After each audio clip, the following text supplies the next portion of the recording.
clicking on this video. If you're new to this channel, my name is Ruby, and I'm planning to make a series of videos on teaching and learning. So if you're interested, please don't forget to subscribe to this channel and hit the bell button. Today we're going to talk about Type 1 conditional sentences.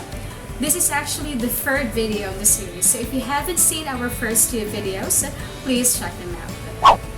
Now, before we actually talk about conditional sentences, let's talk about superstitions.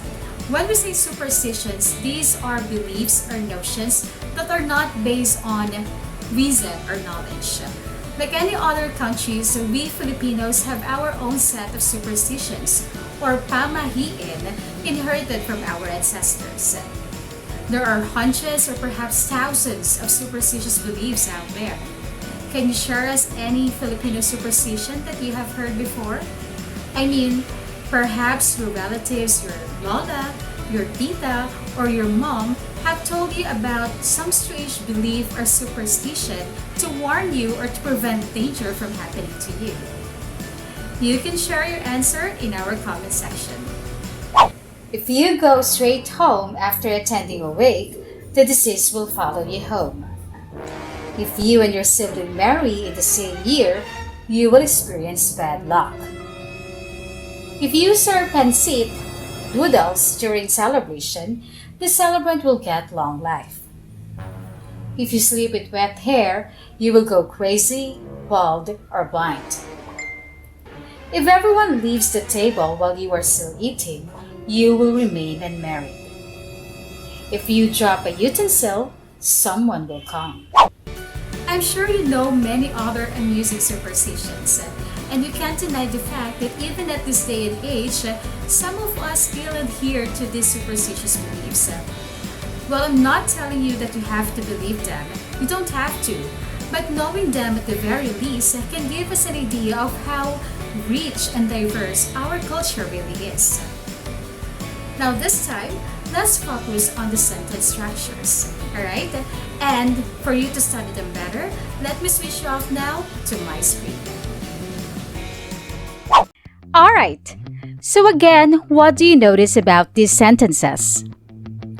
That's right, all these sentences start with the word if. Also, these sentences are composed of two clauses.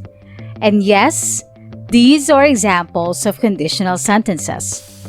Now let's look at the tenses of the verbs used. If you remember, zero conditionals use simple present verbs in the if clause and main clause. In these sentences, what verbs do we use? If you go straight home after attending a wake, the disease will follow you home. If you go straight home after attending a wake is our if clause that shows the condition and is our dependent clause.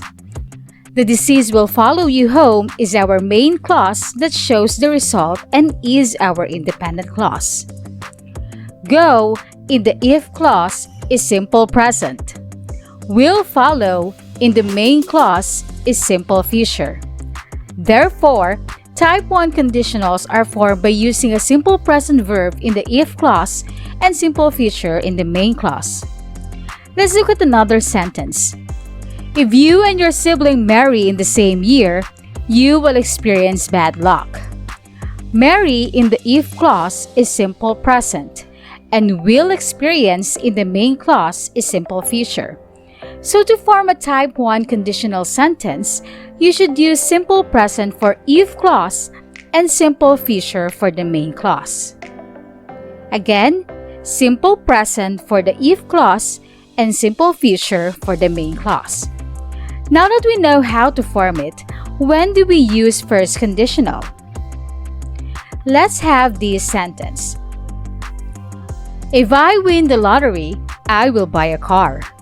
Here, I am talking about the future.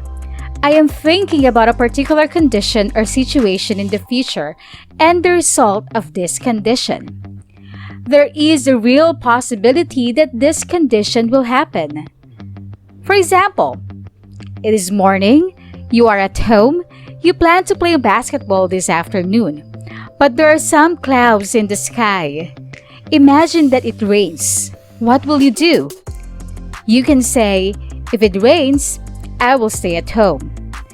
Notice that we are thinking about a future condition. It is not raining yet, but the sky is cloudy, and you think that it could rain. So we use the present simple tense to talk about the possible future condition.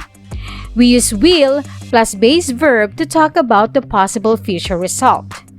The important thing about the first conditional is that there is a real possibility that the condition will happen. Here are some more examples. If I see Mary, I will tell her. See is present, simple present, and will tell is simple future. If they do not pass the exam, their teacher will be sad. Do is simple present, and will be is simple future. If Claire is free tomorrow, he will invite her. Is simple present, and will is of course simple future. Even if we reverse it at unahin natin ang condition sa result, it will still be the same. I will tell Mary if I see her. See in the if clause is still simple present, and will tell in the main clause is still simple future. The teacher will be sad if they do not pass the test. Will be is still simple future, and do is still simple present. He will invite Claire if she is free tomorrow.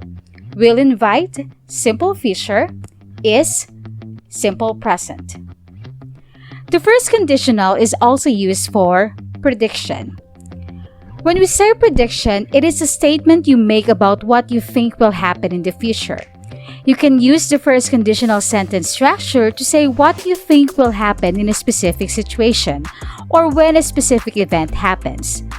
Examples: if you don't hurry, you'll be late for work.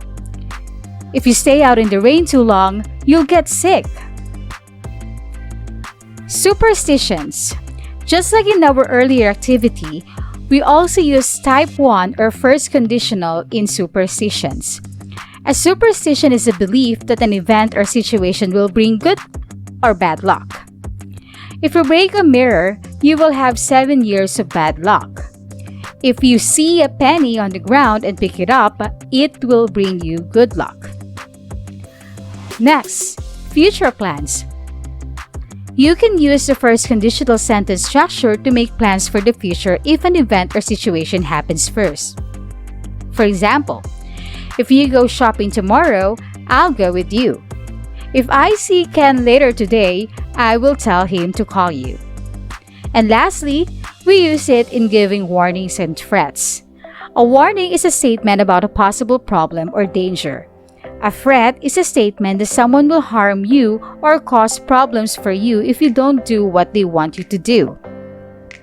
For example, slow down. If the police catch you speeding, you'll get a ticket.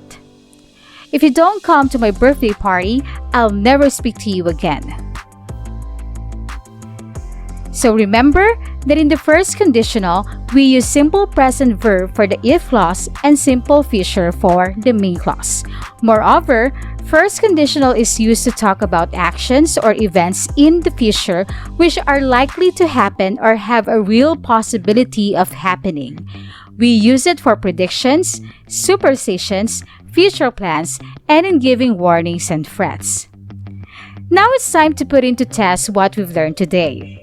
Complete the first or type 1 conditional sentences by putting the verbs into the correct form. For example, if you send this letter now, she will receive it tomorrow. Got it? Now pause this video and give the sentences a try, alright? If you're done answering, just press the play button again. Alright, let's check. So remember, if clause, simple present. Main clause, simple future. Number 1, the answer is, if I do this test, I will improve my English. Next, number 2, if I find your ring, I will give it back to you. Number 3, Simon will go to Japan next summer if he gets a cheap flight. Number 4, You will not be able to sleep if you watch this scary film. And number 5, if you study harder, you will pass the exam with ease.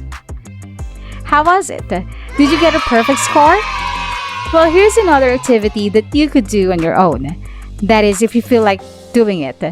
This time, let's talk about your future plans. You may use the sample prompts below, or you can simply create your own if clause, as long as that pertains to your plans in the future and you're using first conditionals. The sample prompts are, if everything comes back to normal, how will you continue this sentence?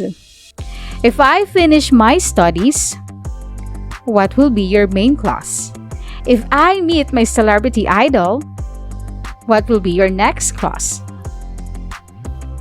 And that's a wrap. Thank you so much for watching, and remember to never stop learning. See you next time!